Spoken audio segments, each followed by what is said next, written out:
The fact that the climate crisis disproportionately impacts women and girls is well established, and I hear it said all the time. But what does that really mean? Let's break it down.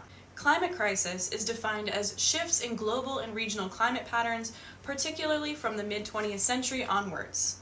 With these shifts, we've seen an increase in extreme weather events, things like floods, droughts, hurricanes, cyclones, and extreme heat waves.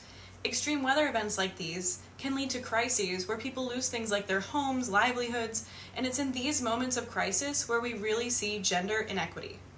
According to the United Nations, risks of sexual and gender-based violence are heightened during humanitarian crises and times of displacement. That's because of existing systems of patriarchy, classism, and racism. In these instances, safeguards that typically protect women and girls may disappear. This could happen physically, like health clinics and roads being washed away so women and girls can't access health services, or it could happen socially, and girls may not be able to attend school or other safe spaces, which puts them at higher risk for gender-based violence or child marriage in their communities. Another element to think about is the economy. Women-led households can be more vulnerable due to ingrained social norms around gender, so when a climate crisis occurs, it leaves women in desperate situations, sometimes forced to make impossible decisions to survive. So in other words, the climate breakdown leads to more extreme weather events, which leads to increased humanitarian crises.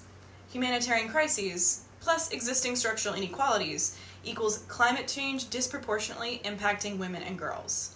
This may seem really far away, but it's not. The climate crisis is the issue of our generation, and it's up to us to stop it. One way you can help mitigate the climate crisis and its adverse effects on women and girls is to vote. It's 2024. That means that 87% of Congress is up for election this year, in addition to the president. So do your research and vote all the way down the ballot for candidates who, 1, believe the climate crisis is real, and 2, support sexual and reproductive rights across the board.